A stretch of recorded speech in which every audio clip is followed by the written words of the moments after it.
મિત્રો જ્યારે જિંદગીની શરૂઆત હોય છે મીન્સ કહેવાનો મતલબ કે જ્યારે આપણે કોલેજ લાઈફમાં હોઈએ છીએ ત્યારે આપણામાં ઘણું બધું જોશ જૂનું આ કરી નાખું પેલું કરી નાખું દુનિયા જીતી લો આખી ઘણું બધું જોશ ભરી પડ્યું હોય છે પણ આખરે આ જોશ આપણે ખોવાઈ જતું હોય છે લાઈફમાં ઘણું બધું એચિવમેન્ટ આપણે ચાહતા હોઈએ છીએ ઘણા બધા સ્વપ્ન સાકાર કરવાની ઘણી બધી ઈચ્છા હોય છે પણ સમયની સાથે સાથે સમય બદલવાની જે કંઈ આપણી ઈચ્છા હતી એની જગ્યાએ ખુદ આપણે બદલાઈ જઈએ છીએ માથાના કાળા વાળ છે એક ટાઈમે સફેદ પણ થઈ જતા હોય છે વેલ સમય આપણે બદલી શકતા નથી કેમ નથી બદલી શકતા અને જે જીવનમાં જોઈએ છે એચિવ કેમ નથી કરી શકતા વેલ આજના એપિસોડમાં આપણે બિઝનેસ કન્ટેન્ટથી રિલેટેડ જ વસ્તુ જોવાની છે મતલબ જે કંઈ વિચારો છે બિઝનેસથી રિલેટેડ જ છે તો આજના એપિસોડમાં મારી સાથે એન્ડ સુધી બન્યા રહેજો ઘણી બધી જબરદસ્ત મજા આવવાની છે અને આ એપિસોડ બધા જ એપિસોડ આગલા બધા એપિસોડ બધા બિઝનેસ કન્ટેન્ટ કરતાં સાવ અનોખો થવાનો છે કારણ કે આ એપિસોડમાં હું કંઈક અલગથી ડિફરન્ટ વાત કરવાનો છું તો આગળ સ્ટાર્ટ કરીએ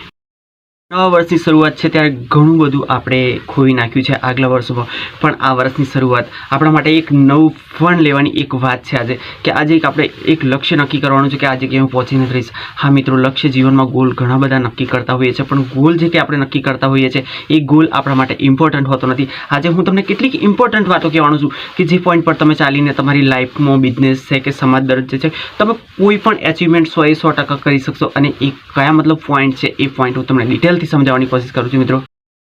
એક કહેવત તો તમે શાહરુખ ખાનનો જે કંઈ ડાયલોગ છે તમે પિક્ચરમાં પણ સાંભળ્યો હશે કે જ્યારે કોઈ પણ ચીજને આપણે અતિશય ચાહીએ છીએ જ્યારે ચાહનાથી વધારે ચાહીએ છીએ ત્યારે પૂરી કાયનાત એટલે કે પૂરી જે કંઈ સૃષ્ટિ છે બ્રહ્માંડ છે એ આપણા સુધી એને મેળવવામાં પૂરી કોશિશમાં લાગી જતું હતું વેલ આ કેટલા દર્દ સાચું છે એ મને ખુદને ખબર નથી પણ ત્યાં સુધી પહોંચવાનું છે કે આપણો ગોલ હોય છે એ ગોલ ખરેખર જરૂરી લાઈફમાં હોય છે પણ ગોલ સુધી પહોંચવા માટેની જે કંઈ સિસ્ટમ હોય છે એ સિસ્ટમ આપણે ફોલો ના કરીએ ત્યાં સુધી લાઈફમાં કોઈ એચિવમેન્ટ 100%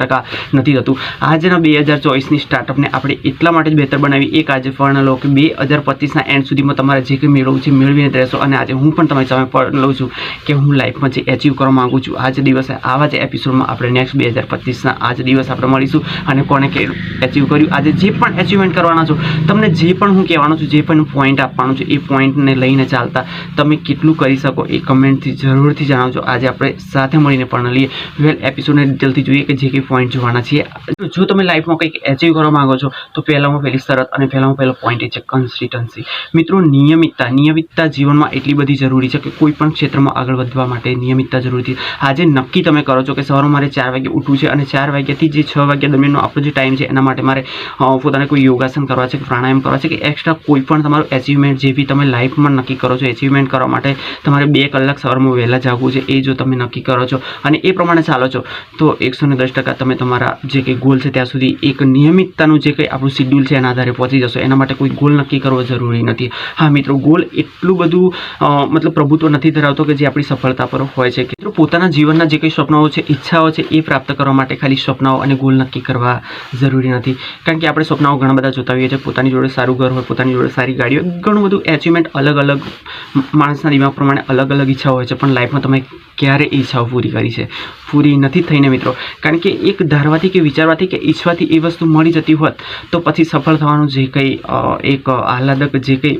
આપણી અંદર એક ફિલિંગ હોય છે એ ફિલિંગ કદાચ પોસિબલ ના હોત કારણ કે માણસ કઠોર પરિશ્રમ કર્યા પછી જે સફળતા એચિવ કરે છે અને લાઈફમાં જીતે છે તો એનું કંઈક જૂનું અલગ હોય છે તો જો માંગવાથી જો મળી જતું હોત ને ઈચ્છવાથી જો મળી જતું હોત તો એટલી કઠોર મહેનતનો કોઈ મિનિંગ જ નથી કહેવાનો મતલબ ટૂંકમાં એવું કહેવા જાઉં કે ઈચ્છવાથી કોઈ પણ વસ્તુ મળતી નથી અને એ વસ્તુ મેળવવા માટે સામે યોગ્યતા પણ પ્રાપ્ત કરવી પડે છે લાઈફમાં જે પણ એચિવમેન્ટ કરવું હોય છે એના માટે તો સૌપ્રથમની શરત એ છે કે તમે નિયમિતતા જાળવો કોઈ પણ કામમાં આજે જો તમે નક્કી કરો છો કે વર્ષના એન્ડ સુધીમાં 365માં દિવસે આટલા વાગ્યે આ વસ્તુ મારે એચિવ કરવી છે તો એના માટે તમે એ કામને પાર્ટમાં ડિવાઈડ કરી દો 5 ભાગમાં વેચી નાખો કે માની લો કે તમારી જોડે વર્ષ છે તો તમે 6 મહિનામાં કેટલું કામ કરી શકો અને 6 મહિનાને ડિવાઈડ કરી દો કે 3 મહિનામાં હું આટલું કામ કરી શકું તમારે જો એક કામને એક વર્ષમાં પૂરું કરવું છે તો ડે બાય ડે તમે નક્કી કરી નાખો કે આટલા દિવસનું આટલા કલાક આ વસ્તુમાં કામ કરીશ તો છેક એન્ડ સુધીમાં હું સફળ થઈ જ શકીશ આગલા પોઈન્ટની વાત કરીએ મિત્રો મારા માટે હું કમ્ફર્ટ ઝોનની વાત કરીશ કારણ કે સેકન્ડ પોઈન્ટ અને સેકન્ડ શરત એ છે કે કમ્ફર્ટ ઝોન આપણને પોતાનો જે કમ્ફર્ટેબલ હોવું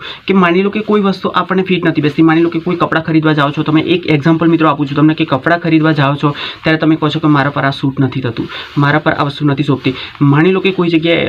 મતલબ ઠંડી હોય છે તમે કોઈ જગ્યાએ જવાનું ટાળતા હોય છે કે અત્યારે ઠંડી છે મારાથી જવા એવું પોસિબલ નથી પણ માની લો કે પોતાનો જે કંઈ ગોલ નક્કી કર્યો છે તમે તમારી જે કંઈ કંઈ સફળતા પ્રાપ્ત કરવી છે તો રસ્તામાં ઠંડી આવે છે તો ઠંડી વેઠવી પડશે. પોતાનું જે કંઈ કમ્ફર્ટ ઝોન છે, માની લો કે તમે જે કંઈ ક્રાઇટેરિયા નક્કી કર્યો છે કે આનાથી વિશેષ મારાથી ના થાય, તમે પોતે જ નક્કી કર્યું છે કે તમે જે કમ્ફર્ટ ઝોનની બહાર નીકળવા માંગતા જ નથી, કે કોઈ વ્યક્તિ જોડે જઈ અને વાત કરવી તો તમે સંકોચ અનુભવો છો, શરમ અનુભવો છો, કે કોઈ પણ મતલબ જે કંઈ બિઝનેસ સ્ટાર્ટઅપ કરો છો ત્યારે બહાર નીકળવું પડતું હોય છે, તો એ આપણને પસંદ નથી હોતું. અંદરથી કોઈ જગ્યાએથી આપણું મન યા દિલ ના પાડતું હોય છે કે આ જગ્યાએ જવા જેવું નથી, અને એ જગ્યાએ જવાથી આપણે ઘણીવાર બચતા પણ હોઈએ છીએ. અને એ જે કંઈ કામ ટાળવાનો જે કંઈ આપણે ઉપાય કરતા હોઈએ છીએ, કામ ટાળવામાં જ્યારે એક ઢગલો થઈ જતું હોય છે અને લાઈફમાં આપણે હારી જતા હોઈએ છીએ, એ જે એચિવમેન્ટ આપણને થવું જોઈએ એ નથી થતું, અને એક નસીબને આપણે કહેતા હોઈએ છીએ કે મારું નસીબ જ ખરાબ છે. પણ વેલ, તમે ઘણા બધા સક્સેસ લોકોની એવી સ્ટોરીઓ જોશો કે જે લોકોએ 1-0માંથી સર્જન કર્યું છે, જે લોકોએ ઓછીના પૈસાથી જે કંઈ બિઝનેસ કરોડોમાં વેપાર કર્યો છે. આવા ઘણા જ આપણને ઉદાહરણો ગૂગલની વેબસાઇટ પર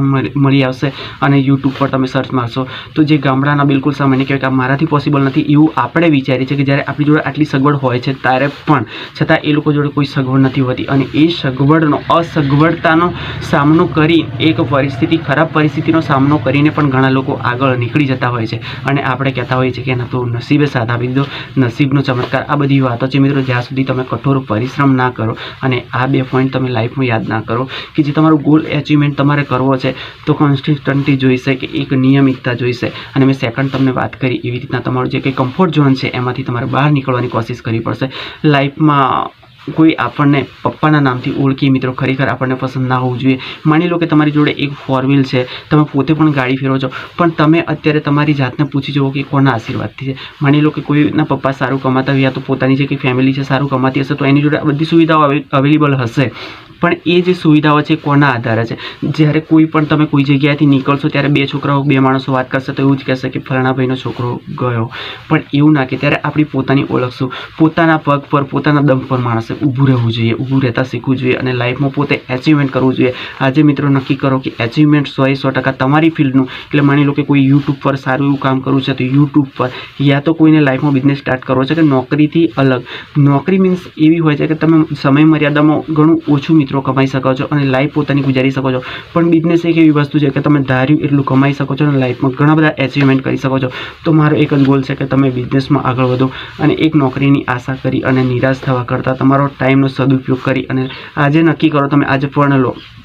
એક લક્ષ્ય નિર્ધારિત કરો કે આ જગ્યાએ મારે 365 દિવસો પહોંચવું છે તો પહોંચવું છે. તમારા લક્ષ્ય સુધી પહોંચવાના 100% તમે જો પ્રયત્નો કરશો અને એમાંથી જો તમે 20% પણ સફળ થઈ ગયા ને તો તમારી લાઈફ ઘણી બધી ચેન્જ થઈ ગઈ હશે, અને આ આદત તમને કાયમ જો પડી ગઈ, લાઈફમાં તમારું એચિવમેન્ટ તમે ઘણું બધું કરી શકશો અને એક માણસ તરીકે જીવી જાણશો. તમારી ઓળખ, તમારી પહેચાન કંઈક અલગ જ હશે. વેલ, આજના એપિસોડમાં તમને એક મોટિવેશન આપવાનું મારો જે કંઈ ટ્રાય હતો એ કેવો લાગ્યો કમેન્ટ કરીને જરૂરથી જણાવજો, કારણ કે બિઝનેસના એપિસોડ તો ઓલરેડી આપણે બનાવતા જ રહીએ છીએ, અને બિઝનેસ માટે પણ ઓલરેડી આ વસ્તુ હોવી જરૂરી છે કે તમે કન્સિસ્ટન્ટ રહો, રેગ્યુલરતા તમારા બિઝનેસમાં પણ હોવી જરૂરી છે, અને તમારું જે કંઈ ક્રાઇટેરિયા છે એને પાર કરી અને કમ્ફર્ટ ઝોનની બહાર નીકળી અને સારું એવું એચિવમેન્ટ કરવા માટે પણ આપણે પ્રયત્ન કરવો જ જોઈએ, અને પ્રયત્ન ના કરીએ ત્યાં સુધી આપણે કશું જ નથી.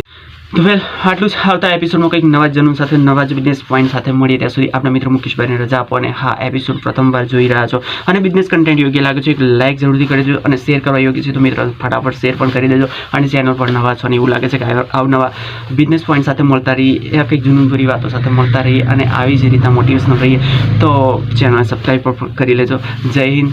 જય ભારત, ગુડ ડે.